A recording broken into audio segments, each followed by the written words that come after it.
Chapter 1. It was Sunday afternoon at 3. I stood at the counter of a Starbucks, the little ring box clenched in my hand. The box was velvet, deep blue, a little cool to the touch. I'd spent a month choosing it online and picked the most classic style, a single diamond, not large, but bright enough. The clerk asked if I wanted an engraving. I thought about it a long time and finally had 7 years inscribed. Because 7 years was how long I'd been pursuing Vivian. She was sitting in the window seat, her favorite spot. Sunlight streamed through the glass and fell on her hair, making her seem utterly gentle. I walked over and sat down opposite her. "Why did you suddenly ask me out?" She took a sip of her latte and looked up at me. I took a deep breath. I had prepared my proposal speech for a month, but at this moment I forgot it all. I only remembered the first line, "Vivian, we've known each other for 7 years." Then I dropped to one knee, opened the ring box, and looked into her eyes. "Will you marry me?" Everything around us fell silent for a second. Then I saw the expression on her face. It wasn't surprise, not moved, not even hesitation. It was annoyance. Fleeting, but clear enough. She lowered her voice, the tone sharp in a way I'd never heard from her before. "What are you doing?" I was still on my knees, the ring box still held in my hand. "Get up," she said. "What are you making other people think about us?" I stood up, but the ring box was still clenched in my hand. I thought she was shy, I thought she needed time, I thought. "Why do you always push me?" Her voice rose abruptly. Not loudly, but loud enough for the people around us to hear. The girl at the next table turned to look at us, and the man who had been taking photos stopped mid-shot. I froze in place. "You say I always force you?" I repeated, my voice a little hoarse. "It's always like this." She stood up, picked up her bag. "You never ask whether I want it, you only care about what you want to do." I'm leaving." She didn't look at me, turning toward the door. I hurried after her and grabbed her arm. "Vivian, wait." She shrugged off my hand. "Can you stop doing this?" She looked back at me, her eyes cold. 7 years, can't you be a little more mature?" Then she walked away. I stood where I was, watching her silhouette vanish beyond the glass door. People around me were still looking, some whispering, some holding up their phones. I glanced down at the ring box in my hand, it was still open, the diamond shining under the lights. I closed it. When I walked out of Starbucks, my phone buzzed. It was a message from Kevin. Kevin worked in our tech department and had been at the company 2 years longer than I had. He was good-looking, highly capable, and well-liked in the department. We weren't close, but we weren't strangers either, we would sometimes eat together. The text message contained only one sentence: "She just turned you down, didn't she? Don't be upset, she's never turned me down." I stared at the screen for a long time. Then I saw the attachment. It was a screenshot. The image showed a WeChat conversation between Vivian and Kevin. The timestamp read 2 this afternoon, exactly 1 hour before I proposed. Vivian said, "He proposed again today, it's so annoying. Can you come rescue me?" Kevin said, "How are you going to refuse this time?" Vivian said, "I don't know, I'll find some excuse." "When are you free?" Kevin said, "Tonight? I'll take you out to dinner." Vivian said, "Sure." I stared at that screenshot for a long time. 7 years. I pursued her for 7 years. The first time I proposed was at graduation. In front of the whole class, I asked her if she would be with me. She smiled and said, "It's too soon, let's be friends first." I thought she needed time, so I waited. The second time was on her birthday. I had gifts, a cake, and candles ready, and I waited downstairs at her building for 3 hours. When she came back, there was a boy with her, Kevin. She introduced him as, "This is my friend." Then she accepted the gift and said, "I'm not ready for a relationship yet." I thought she really wasn't ready, so I kept waiting. The third time was on Valentine's Day. I booked her favorite restaurant and bought her favorite flowers, waiting at the restaurant's door. She came, but she said, "I want to focus on my career first." I thought she was genuinely busy, so I kept waiting. The 4th time, the 5th time, the 6th time. Each time, she had a different reason. Each time, I convinced myself I just wasn't good enough and that if I tried harder it would be enough. 7 years, I fixed her computer, wrote code for her, helped her move, handled all sorts of troubles for her. I thought this was giving, I thought giving would be rewarded. Now I understand. She never turned Kevin down. Because she never needed to, because Kevin never proposed to her, never asked her to wait, never put her in a difficult position. Kevin just appeared from time to time, occasionally asked her to dinner, sometimes kept her company chatting. And she, all along, was waiting for Kevin. What am I? I was the spare tire Vivian used to pass the time when Kevin already had a girlfriend. I sat on the bench outside the cafe, the screenshot still glowing on my phone. Sunlight hit the screen, making the words look a little blurred. 7 years. I chased someone for 7 years. I thought I was devoted, now it seems I was just foolish. I stood up, opened my phone, and found Vivian on WeChat. Her profile picture was a landscape photo we had taken last year when we climbed that mountain together. Kevin was there that day too. She stood in the middle, Kevin's arm around her shoulders, and I stood beside them, grinning foolishly. I had thought Kevin was just a good friend, I had thought she was just bad at expressing herself. Now I knew, the thing she was bad at expressing was her feelings for Kevin. And I was just the tool she used to fill the gap. I began to delete.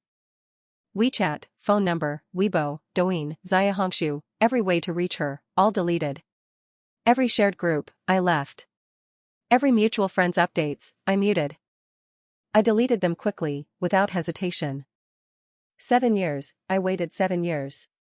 But deleting took only 3 minutes. After erasing the last contact, I opened WeChat and found her chat window. Her profile picture was gone, replaced by a single line of gray text. This person is no longer your friend. I typed the last sentence, 7 years, I'm tired. Don't contact me anymore. Sent. Then I blocked her. The phone screen went dark. I sat on the bench, watching people come and go. Some were drinking coffee, some were chatting, some were taking photos. The sun was bright, the breeze light, everything the same as always. But I knew that something had ended. The phone vibrated suddenly. It was Vivian calling. I stared at the unknown number on the screen and hit mute. The call rang for a long time, then stopped. After a while, it rang again. I kept it on mute. The third time, the fourth time, the fifth time. She kept hitting, as if she would never stop. 7 years, I chased her for 7 years. She never chased me like this. Now, I don't want her to chase me anymore. Chapter 2. When I got home, it was already dark. I live in an old residential complex near the company, renting a 1-bedroom apartment, not big, but enough. My hand trembled a little as I put the key into the lock, not from the cold, but because that ring box was still in my pocket. I took it out and looked at it. A deep blue velvet box, inside was the diamond. I spent a month browsing online and chose the most classic design. The shop assistant asked if I wanted an engraving. I thought for a long time and finally had 7 years engraved. I opened the box, took out the ring, walked to the bathroom, and tossed it into the toilet. I flushed. The diamond spun in the vortex twice, then vanished. Then I tore the box to pieces and threw it into the trash. After finishing, I sat on the sofa and opened my phone. Kevin's text still lay in the inbox. I tapped it open, stared at that screenshot for a long time. Vivian said, "He proposed again today, it's so annoying. Can you come rescue me?" Again. That character stunned me for a long time. She said again. It meant that my proposal was, to her, a nuisance, a burden, something that needed to be rescued from. 7 years, I thought I was pursuing love. It turned out that in her eyes I was just a nuisance that needed to be saved. I took a screenshot and saved it to my phone. Not for revenge, but to remind myself, not to make the same mistake again. Then I deleted Kevin's message and blocked his number. After that, I started rummaging through the things Vivian had given me. Birthday presents, Valentine's gifts, travel souvenirs, the scarf she knitted, the cards she wrote, each piece carried a memory. I packed them all into a cardboard box. Halfway through packing, I saw a photograph. It was during our sophomore year, the day she broke up. She called me crying, asking, "Why does no one ever love me sincerely?" I rushed to her campus that night, drank with her, listened to her confide, and finally walked her back to her dorm. That day she said, "Ethan, you're my best friend." I thought that was my chance. Now I know, she just needed someone to be there, and Kevin had a girlfriend at the time. I tossed the photos into the box and kept packing. Scarves, cards, keychains, mugs, everything went in. When the box was full, I sealed it with tape and called a courier. When the courier arrived, he asked me, "Who is it for?" I said, "Send it back to her." "The address?" I gave the courier Vivian's office address. Because I knew if it was sent to her home she might not accept it, sent to the office, she would have to. The courier left. I stood in the doorway, staring at the empty room. 7 years worth of gifts she gave me, I sent them all back. 7 years worth of traces she left in my life, I erased them all. But I knew some things couldn't be wiped away. Like those memories, like those sacrifices, like the 7 years I thought were love but were really just my own delusions. I walked back into the living room, sat on the sofa, and turned on the TV. A variety show was on, the guests were laughing, the audience was laughing. But I couldn't hear what they were laughing at. I just sat there, staring blankly at the screen. My phone buzzed again. It's Vivian's secondary WeChat account. "Why aren't you replying to me? What on earth is wrong with you? Are you out of your mind? This is so unfair to me." I looked at these messages and suddenly laughed. Unfair? For 7 years I chased her while she enjoyed it. For 7 years I proposed and she refused. For 7 years I thought I wasn't good enough and kept trying. It turns out I was just the backup Kevin used to pass the time when he had a girlfriend. Who exactly is being unfair? I closed WeChat and slapped my phone face down on the table. That night, I lay in bed, staring at the ceiling. 7 years, I'd chased someone for 7 years. She had rejected me 7 times. Now that I've discovered the truth, she starts to cling. This isn't love, it's control. I closed my eyes. Tomorrow, I'm going to the company to request a transfer. I don't want to see Kevin again, and I don't want to see Vivian anymore either. I want to leave this project, leave this department, and even leave this city. 7 years. I wasted 7 years. But I refuse to waste any more. Chapter 3. The next morning I arrived at the office earlier than usual. I wanted to hand in my transfer application before anyone else got in. But the HR door was still locked, so I could only wedge the envelope into the crack of the manager's office door. When I returned to my desk, Kevin still hadn't come. I breathed a sigh of relief. I opened my laptop and began to work. But my attention wasn't on the code at all. My mind was filled with that screenshot, Vivian saying, "He's going to propose to me again today, I'm so annoyed." Again. That word was like a thorn, stuck in my heart that I couldn't pull out. 9 o'clock, the supervisor arrived. He walked straight to my desk, holding the envelope I had slipped into the door crack. "Reassignment," he frowned. "Why?" "Personal reasons," I said. "What personal reasons?" "You're the person who knows this project best. You and Kevin work very well together. If we reassign you now, what about the project's progress?" I was silent for a few seconds. "Then let Kevin do it himself." The manager was stunned. I continued, "I can cooperate with the handover, but I don't want to be involved in this project anymore." The manager stared at me for a long time, then finally said, "I'll think about it." He turned and walked away. I bowed my head and went back to typing code. At 3 in the afternoon, my phone started buzzing. It was Vivian. She called from a different number, one after another, as if it would never stop. I didn't pick up a single one. I turned off my phone and went back to work. When work ended, I packed my things and headed for the elevator. The elevator doors opened, and Vivian was inside. When she saw me her expression changed, she rushed over and grabbed my arm.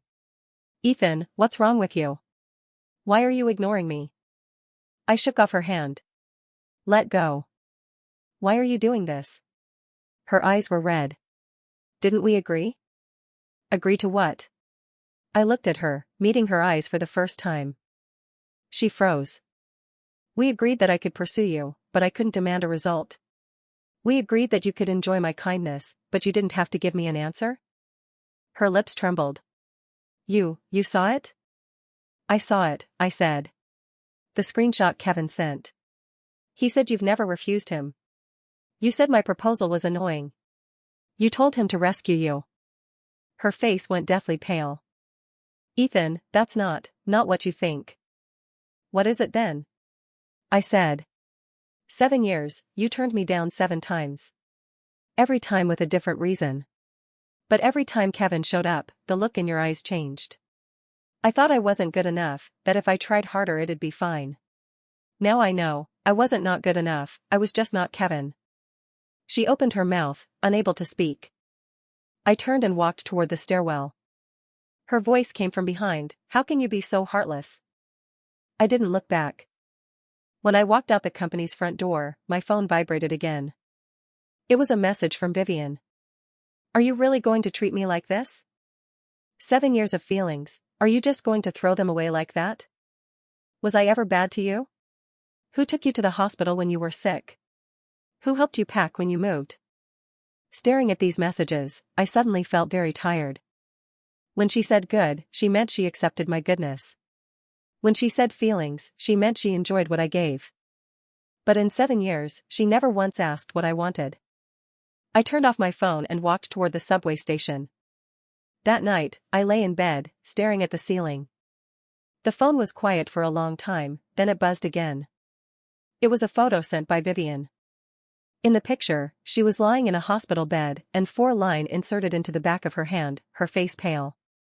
Caption, it's because of you that I'm sick with anger. I stared at the photo for a long time. Then she replied with 2 words, take care. Chapter 4. After sending those 2 words, take care, the phone was silent all night. I thought she had finally given up. But the next morning, my phone started buzzing again. Take care? You're that cold-blooded? 7 years of feelings, and you don't care about them? I was sick and you didn't even come see me? Are you even human? I stared at those messages, one by one, as if being interrogated. She was sick. She said it was because of me. But she didn't say why she was sick. She didn't say what illness she had. She only said, because of me. It felt as if I had to take responsibility for her illness. I turned off my phone and kept working. In the afternoon, my supervisor called me into his office. I've thought about the transfer, he said. I can approve it. But you need to finish handing over your current work first. Okay, I said. It should take about 2 weeks. All right. The supervisor looked at me, hesitated, and finally said, you and Vivian, is there something going on? No. I said, I just want a change of scenery. The supervisor nodded and didn't ask any more. I breathed a sigh of relief as I stepped out of the office. 2 weeks. In 2 weeks, I could leave this project, leave this department. If there was a chance, I even wanted to leave this company. Back at my desk, my phone vibrated again. It was a call from Vivian. I answered. You finally picked up. Her voice trembled with tears. Do you know how long I've been waiting for you? Is something wrong? I asked. Something wrong? Her voice sharpened. You wouldn't even come see me when I was sick?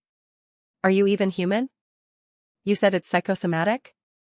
I said, if it's psychosomatic, you should see a psychiatrist, not get 4 drips. There was a second of silence on the other end. What did you say? I said, if you're sick because of anger, that's not my problem, I said. For 7 years you accepted my kindness but never gave me an answer.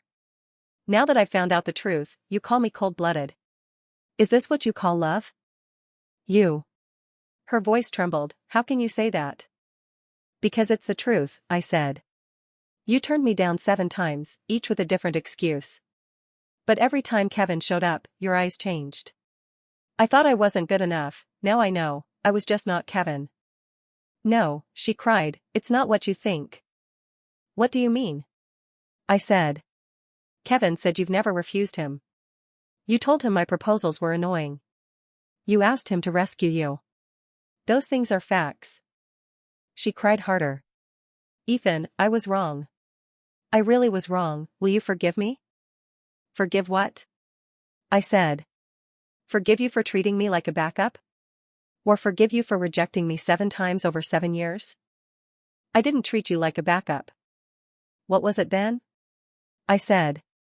When Kevin had a girlfriend, you'd use me when you needed someone. When Kevin was single, you couldn't even be bothered to reply to my messages. If that's not a backup, then what is it? She cried until she couldn't speak. Take care, I said, then hung up the phone. That night, Vivian sent a long message. Ethan, I know you're very angry right now. But please listen to me. For 7 years, you have treated me well, I know that. But feelings aren't a transaction where effort guarantees a return. I've always seen you as a friend, my best friend. I thought you felt the same. If you had other feelings for me, you should have told me sooner, not suddenly propose, suddenly force me to choose.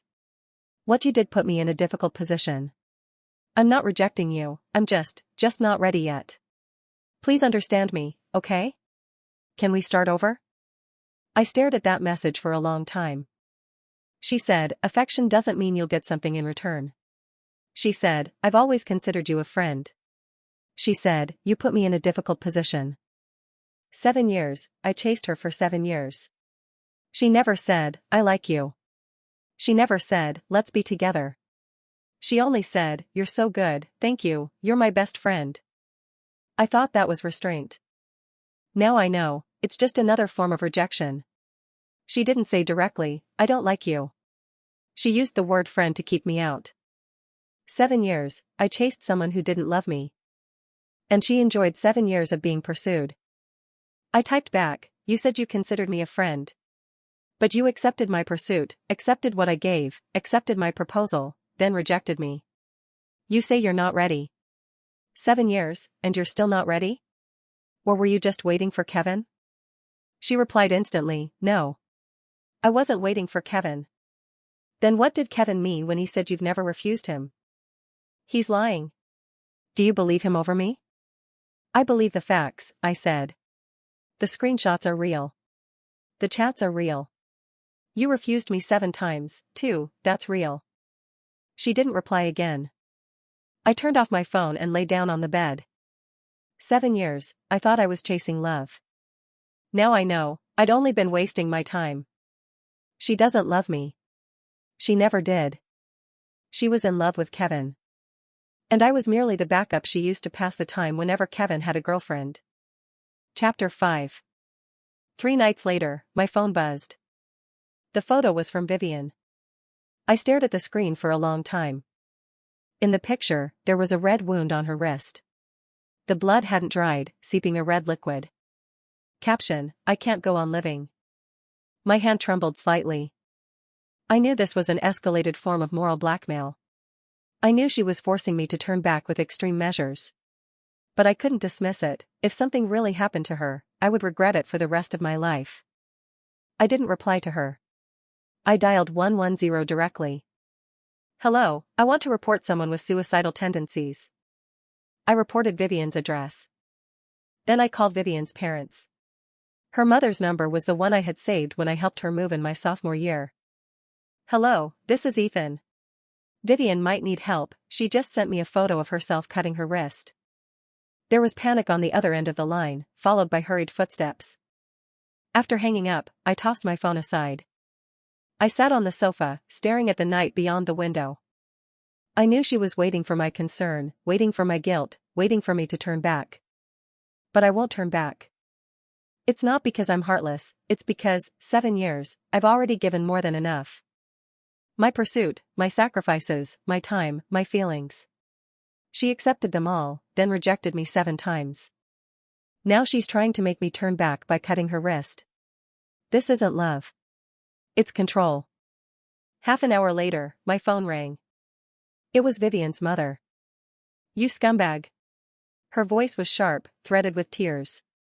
She slit her wrists for you, and you didn't even go to see her? Are you even human? I listened without interrupting. When she finished berating me, I said calmly, Auntie, she rejected me 7 times over 7 years. I chased her for 7 years and in the end found out I was only the backup. Tell me, who should apologize? There was silence on the other end of the line. I continued, she slit her wrist not because she loved me. It was because she couldn't accept it. She couldn't accept that someone who'd chased her for 7 years would suddenly stop. That's not love, it's a need to control. How can you say that? Her voice trembled. She's like this. Her being like this wasn't caused by me, I said. It was her choice. She could have chosen not to cut herself, she could have chosen to accept my pursuit, she could have chosen to tell me earlier that she didn't like me. But she did none of that. She just enjoyed being chased, and then, when I found out the truth, she forced me back with an extreme act. There was no sound on the other end of the line. Auntie, I loved her. But I don't owe her. I said, if she really wants to kill herself, I won't stop her. But if she's only using suicide to threaten me, I won't turn back. Then I hung up the phone. The next day, I learned indirectly that after Vivian was taken to the hospital, the doctors found the wound was shallow, not like someone who truly wanted to die, more like a cry for attention. She kept asking in the hospital, has Ethan come? When she was told no, she started to cry and make a scene. Her parents began to realize, maybe things weren't exactly as their daughter had claimed. In the afternoon, Vivian's mother called again. This time, her tone was different. Ethan, Auntie wants to see you, to talk about this. No need. I said, I've made myself very clear. But. Auntie, I interrupted her, I loved her. But I don't owe her. For 7 years I chased her. She rejected me 7 times. Now that she finds out I'm the backup, she threatens me by cutting her wrists. That's not love, it's control. I won't turn back, not because I'm cruel, but because, it's not worth it. There was a long silence on the other end of the line. Then she said, I understand. After hanging up, I sat on the sofa and stared at the sky outside the window. 7 years, I had chased someone for 7 years. Now, I can finally let go. Not because I'm cruel, but because, she's not worth it. She's not worth my pursuit, not worth my sacrifices, not worth my time. She only deserves one lesson. Some people, once missed, are gone for good. Some things, no amount of regret can undo. Chapter 6. 2 days later, I got off work and went home. When I reached the doorway, I saw a familiar figure standing there. It was my mother. Her eyes were red-rimmed, she had clearly been crying. My heart sank. Mom, what are you doing here? She lifted her head, looked at me, her lips trembling. Son, she has slit her wrists. Go see her. I opened the door and let her in. She sat down on the sofa and began to sob. Her mother called me and said you chased her for 7 years, how could you suddenly stop? She's like this already. Mom, I interrupted her, she refused me 7 times over 7 years. Every time I proposed, she had a different reason. Do you know why she turned me down? Why?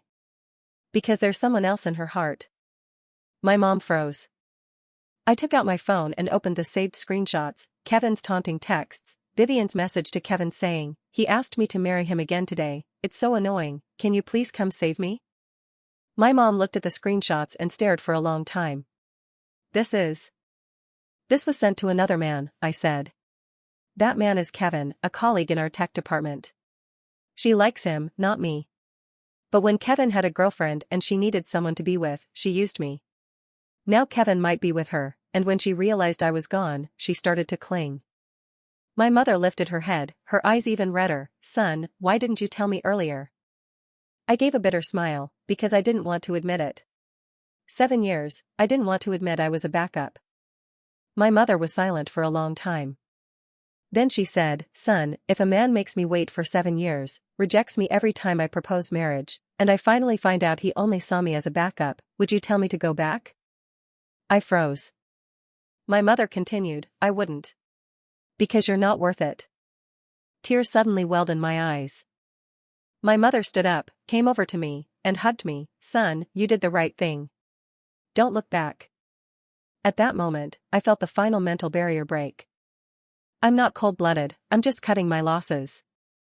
And at last I received understanding from the person closest to me. That night, my mother stayed at my place. She asked me what I planned to do next. I said, my transfer request has been approved. I can leave this project in 2 weeks.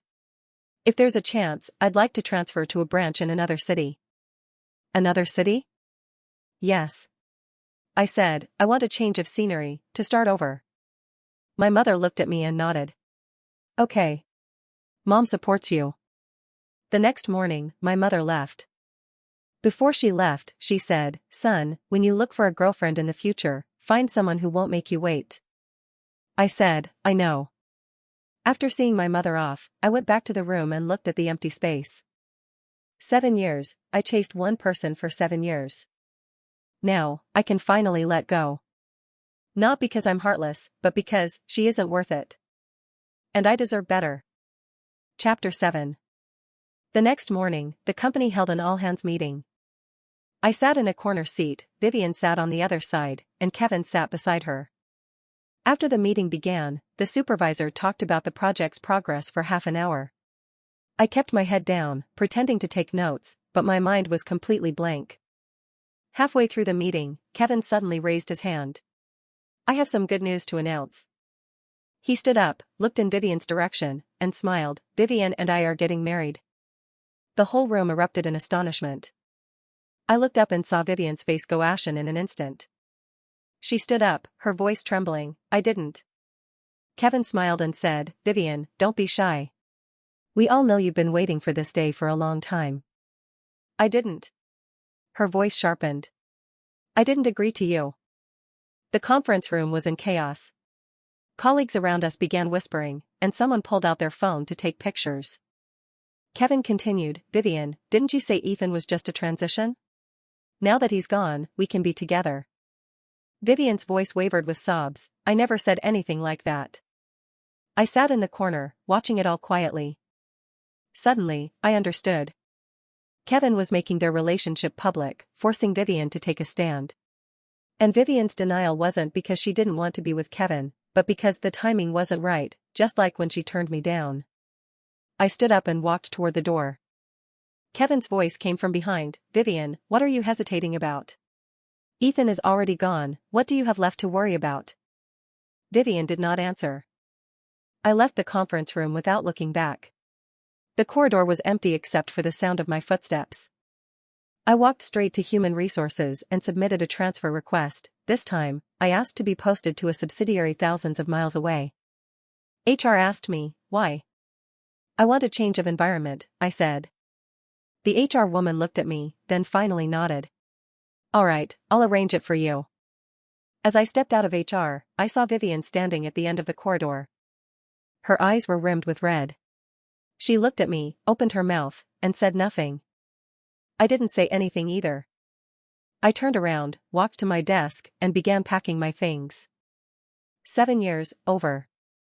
Chapter 8. 1 week later, I stood at the security checkpoint of the airport. I glanced back at the city. 7 years, I chased someone for 7 years, and in the end all I got was a lesson: don't stake your life on someone else. I turned and walked through security. On the plane, I got a new phone number.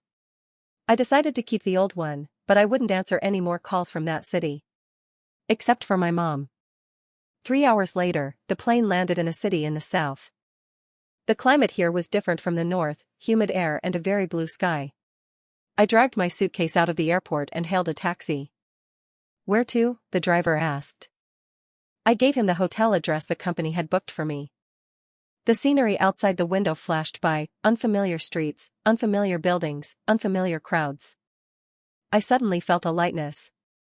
Not because this city was any better, but because Vivian wasn't here, Kevin wasn't here, none of those entanglements were here. There was only myself. The next day, I went to report to the new company. The colleagues at the new company were friendly but not overly enthusiastic, which put me at ease. My new supervisor was a man in his 40s, not very talkative but efficient. Your desk is over there. He pointed to a spot in the corner. If you have any problems, come to me anytime. Okay, thank you. I said. I sat down, turned on the computer, and began to work. After work, I went to an agency near the office and rented a small apartment. Not big, a 1-bedroom, but enough. The rent was cheaper than in the north, and the surroundings were nice. That night, I lay on the unfamiliar bed, staring up at an unfamiliar ceiling. now, I could finally start over. A month later, I met a girl in the company's finance department. Her name is Sophie, she's an accountant in the finance department. 26, 2 years younger than me. That day I went to finance to claim travel expenses. She was sitting at the window desk, wearing glasses, intently working at her computer. "Hello, I'm here to claim travel expenses," I said. She looked up, glanced at me, and said, "Give me the form." I handed the bill to her. She took it, glanced at it, then began working on the computer. A few minutes later, she said, "Done, it will be credited within 3 days." "Thank you," I said. She nodded and returned to her work. No extra pleasantries, no forced warmth. Just simple, direct, and efficient. I felt very comfortable. After that I went to the finance department a few more times, each time she helped me handle things. She didn't say much, but every word was sincere. She wouldn't make me guess her thoughts like Vivian did, nor would she take pleasure in being pursued the way Vivian did. Once, I invited her for coffee. "Okay, thanks," she said. Then she chose the shop closest to the office and ordered the cheapest Americano. I asked her, "Why this one?" She said, "It's close, convenient." I froze for a moment. Before, Vivian never drank Americanos. She only drank lattes, and they had to be Starbucks lattes. Whenever I treated her to coffee, she would pick the most expensive shop, order the priciest drink, and then smile and say, "You're so nice." I thought that was just her habit. Now I know, it was merely the way she enjoyed being pursued. But Sophie was different. She didn't make me guess what she wanted, didn't make me wait for her to decide, and didn't respond to my efforts with "You're so sweet." She was simple, direct, and sincere. One day I asked her, "Why don't you let me chase you?" She looked up, stared at me seriously, and said, "If you like someone, you don't need to make them chase you. Liking is liking, not liking is not liking. Why force them to guess?" I froze. 7 years, I had never imagined that feelings could be so simple. 3 months later, I mustered the courage and asked her, "Will you be with me?" She looked up, stared at me seriously, and said, "Yes." No hesitation, no restraint, no, "I'm not ready, no, the timing isn't right." Only one word, "Okay." In that moment, I suddenly understood. For 7 years, I chased someone who didn't love me. And here, it only took me 3 months to find someone willing to be with me. Not because Sophie was easier to pursue, but because she wouldn't make me wait. She liked me, so she said yes. Just that simple. Chapter 9. After I got together with Sophie, my life became very simple. After work, I would wait for her downstairs at her office building. When she came out, she always smiled and said, "You're here," then linked her arm with mine and we'd go home together. On weekends, we'd go to the market to buy groceries. She would pick vegetables carefully, ask the vendor for the price, and then discuss with me what to make for dinner. "What do you want to eat?" she asked. "Whatever," I said. "Then how about tomato scrambled eggs?" "Fine." She smiled, then went to pick out the tomatoes. I stood to the side, watching her carefully choose vegetables, and suddenly felt, this is the life I want. Not dramatic, not tumultuous, just someone willing to spend ordinary days with me. 6 months later, I proposed to Sophie. No grand ceremony, no onlookers, just the two of us, standing at the entrance of the Civil Affairs Bureau. I took out the ring and asked, "Will you marry me?" She looked at me and said, "Yes." Then we went to the Civil Affairs Bureau and got our marriage certificate. That night she cooked a bowl of soup and waited for me to come home. I watched her busy figure and suddenly felt, 7 years, I chased someone for 7 years and in the end got nothing. But here, in less than 2 years, I had a home. A year later, Sophie gave birth to a daughter. I held our daughter, looking at her tiny face, and suddenly felt, 7 years, I chased someone for 7 years and in the end got nothing. But here, in less than 3 years, I had a home, a daughter, happiness. Sophie held our daughter and said to me, "Name her." I thought for a moment and said, "Let's call her Anna." Sophie smiled. "Okay." That night, I lay in bed, watching my wife and daughter sleeping. 7 years, I chased someone for 7 years, and in the end I only learned one lesson: don't stake your life on someone else. And here, in less than 3 years, I had everything I wanted. Not because Sophie was easier to pursue, but because she wouldn't make me wait. She liked me, so she said yes. She said yes, so she became my wife. She became my wife, so she gave me a home. Just like that. Chapter 10. 5 years later. On a weekend afternoon, I held Anna's hand while Sophie linked arms with me, the three of us strolling through the mall. Anna was 4 years old, her hair in 2 little braids, bouncing as she walked. She saw a Barbie in the shop window, grabbed my hand and said, "Daddy, I want that one." "Alright," I said. Sophie laughed from the side and said, "You're really spoiling her." "If I don't spoil my daughter, who will?" I said. Sophie shot me a look, but the corner of her mouth was turned up. We walked into the toy store. Anna was clutching a Barbie doll, overjoyed. Watching her smiling face, I suddenly realized, this is the life I want. Simple, ordinary, but with a response every single day. As we left the toy store, I saw a familiar figure. She stood in the corner of a mall, wearing an old coat, her hair messy, her complexion waxen. She watched the passing crowd with vacant eyes, as if searching for something. I recognized her. It was Vivian. 5 years had turned her into someone else. She looked 10 years older than her actual age, colorless, with hollowed eyes and cracked lips. She had once been the most polished girl in the company, her makeup always flawless, her outfits always coordinated. Now she looked like a walking empty shell.